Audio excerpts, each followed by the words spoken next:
తర్వాత 5 కేసులు నమోదు చేశారు ఆ కార్యక్రమం అయిపోయిన తర్వాత.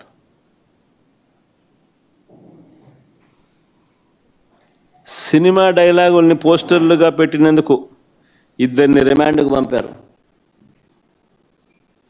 సినిమా డైలాగులను పోస్టర్లుగా పెట్టినందుకు అడుగుతా ఉన్నా, నీకు అంత కష్టంగా ఉంటే సెన్సార్ బోర్డులో దానికి ఎందుకు పర్మిషన్ ఇవ్వాలా?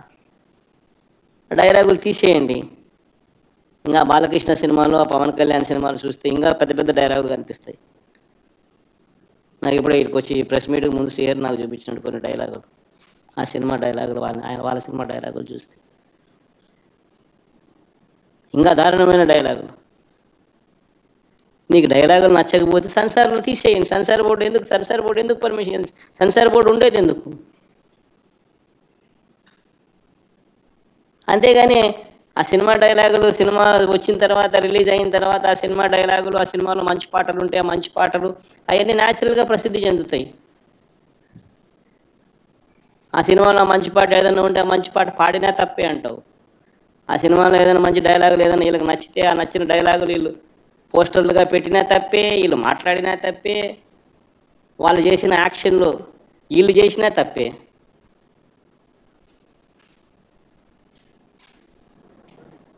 వాళ్ళు ఇలా అన్నా తప్పే, వాళ్ళు ఇలా అన్నా తప్పే. ఎందుకు మరి సినిమాలు ఎందుకు తీస్తున్నారు స్వామి? మీరు ఆపేసేయండి, మూసేయండి. ప్రజాస్వామ్యంలో ఉన్నామా లేదా అన్నది నిజంగా ఆలోచన చేసుకోవాలి మనం అంతా. ఇలాగొచ్చే నష్టపోయింది. అదే సినిమా డైలాగ్ రాసుకున్నాడు, పాట పాడితే పాడినాడు, డైలాగులు కొట్టినాడు. వీళ్ళకొచ్చే నష్టమైంది అంటాను నేను. గుమ్మడికాయలు దొంగంటే భుజాలు తడుముకున్నట్టుగా ప్రతిదీ కూడా వాళ్ళు ఏమన్నా కానీ నిన్నే అన్నట్టుగా నువ్వెందుకు బాధపడతా ఉన్నావు?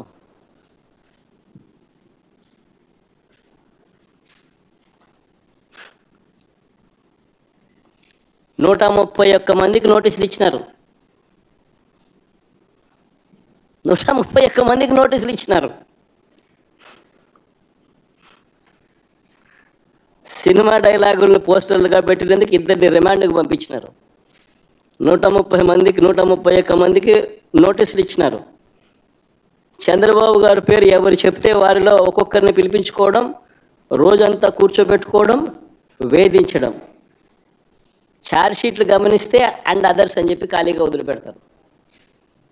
అంటే వాళ్ళకి నచ్చినోని ఇన్స్టాల్మెంట్ బేసిస్ కింద ఎప్పుడు కావాలంటే అప్పుడు ఇరికిచ్చేదానికోసం. స్థానిక ఎలక్షన్లు కానీ ఇంకొక ఎలక్షన్లు కానీ వచ్చినప్పుడు వీళ్ళ అదర్స్ అందరినీ కూడా జాయిన్ చేయించేసేస్తారు. చేయించి వీళ్ళందరినీ ఎలక్షన్ ముందు ఎత్తడం. ఎందుకు ఇంత కుట్రలు చేస్తూ ఉన్నారు? ప్రజాస్వామ్యంలో మంచి చేసి ప్రజల మనసులను గెలుచుకొని పాలన చేయాలి. అది సత్తా. అలా చేసి నువ్వు ఇలా అను, అది సత్తా.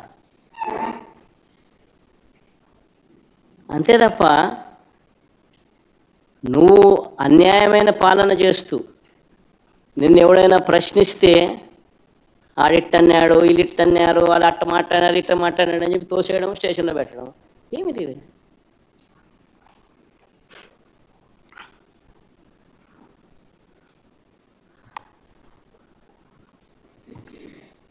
చివరికి పోలీసులు దారుణాలు నిజంగా ఏ స్థాయిలోకి వెళ్ళిపోయినాయంటే, చివరికి పోలీసులు దారుణాలకు తన కొడుకును కోల్పోయిన వ్యక్తి. పోలీస్ అట్రాసిటీస్ వల్ల తన కొడుకు చనిపోతే ఆ చనిపోయిన ఆయన మా లీడరు, ఉప సర్పంచ్, వాళ్ళ ఇంటికి నేను పోయినా ఆ పెద్ద ఆయన్ను పరామర్శించేందుకు. ఎంతటి దారుణం అంటే, పోలీస్ అట్రాసిటీస్ వల్ల చనిపోయిన వ్యక్తిని బెట్టింగ్ కేసులో చనిపోయినారని బెట్టింగ్ బ్యాచ్లో పెట్టేసినారు. అంటే ఉప సర్పంచ్ బెట్టింగ్ అంట.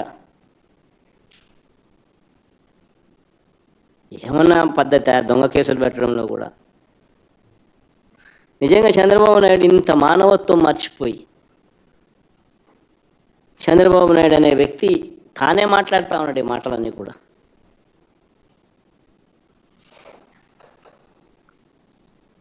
మరో ఉదాహరణ, ధరలు లేక తీవ్ర కష్టాల్లో మామిడి రైతులుంటే, తీవ్రమైన కష్టాల్లో మామిడి రైతులుంటే, మామిడి రైతులకు సంఘీభావంగా జూలై 9వ తారీఖున చిత్తూరు జిల్లా బంగారుపాలెం నేను వెళ్ళా.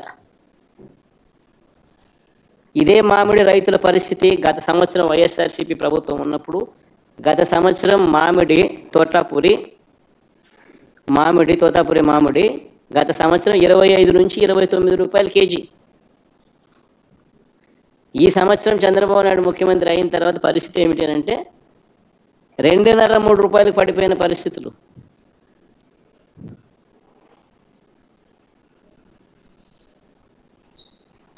₹2 నీకు కేజీ మామిడి దొరుకుతూ ఉంది అని అంటే రైతుల పరిస్థితి ఏమిటి?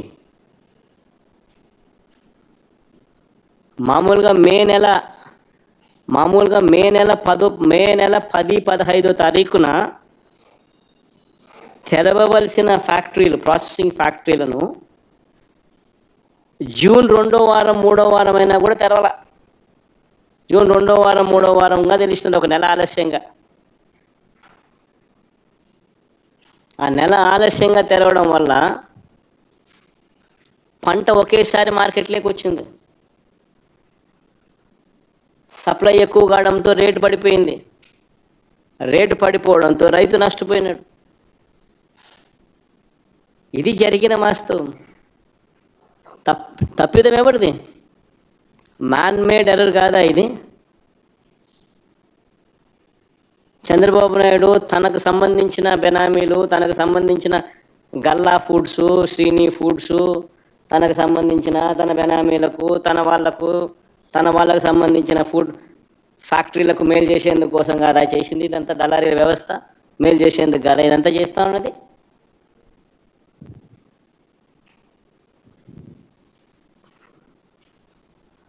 అడుగుతా ఉన్నా, ఎంతమంది రైతులకు ₹12 వచ్చిందని?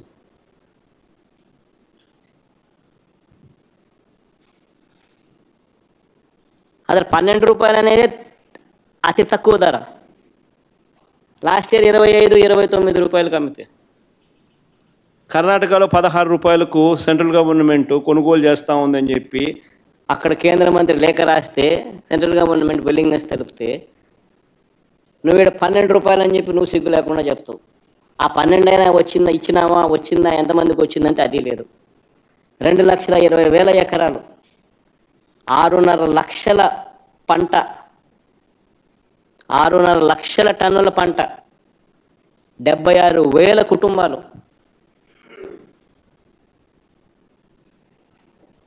చంద్రబాబు నాయుడు గారి పుణ్యాన అల్లాడిపోయే పరిస్థితి రైతులకు వస్తే సంఘీభావం తెలపడం కోసం నేను అక్కడికి వెళ్తే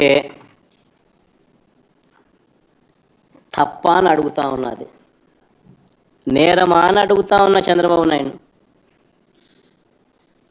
బంగారుపాలెం పర్యటనలో గ్రామ స్థాయి నుంచి జిల్లా స్థాయి నాయకుల వరకు ఏకంగా 2,000 మందికి పైగా నోటీసులు ఇచ్చినారు. నా పర్యటన అక్కడ ఖరారు అయ్యేసరికి 2,000 మందికి నోటీసులు. ఏంటికి ఇచ్చినారు నోటీసులు అడుగుతా ఉన్నా. రైతులకు సంఘీభావం తెలపడానికి నేను పోవడం తప్ప? ఆ కార్యక్రమంలో రైతులు పాలుపంచుకోవడం తప్ప? 2,000 మందికి నోటీసులు, 100 మందిని నిర్బంధించారు. 3 ఎస్పీలు, 9 మంది డిఎస్పీలు, 2,000 మంది పోలీసులు, చెక్ పోస్టులు. ప్రతి గ్రామానికి చెక్ పోస్టు, ప్రతి సందుకు చెక్ పోస్టు. ఇలా అంతా అయ్యింది నా సెక్యూరిటీ కోసం కాదు స్వామి.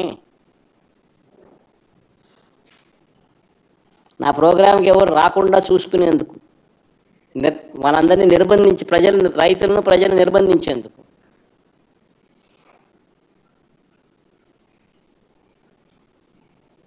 చివరికి పెట్రోల్ బంకులకు కూడా నోటీసులు. పెట్రోల్ పోస్తే బైకులకు పెట్రోల్ పోయకూడదని. అయినా కూడా కడుపు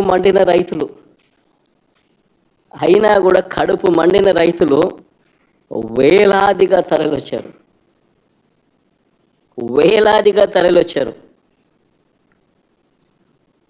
మామిడి పన్నును రోడ్ల మీద చంద్రబాబు నాయుడు గారి ప్రభుత్వము దేశం దృష్టికి కూడా పోవాలి అనే ఉద్దేశంతో రోడ్ల మీద మామిడి పన్నును వదిలేసి నా ప్రోగ్రాంలో నాతో పాటు కలిసినారు.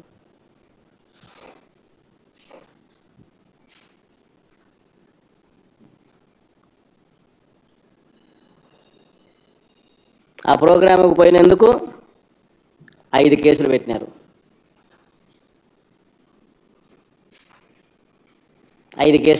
20 మందిని అరెస్ట్ చేసినారు.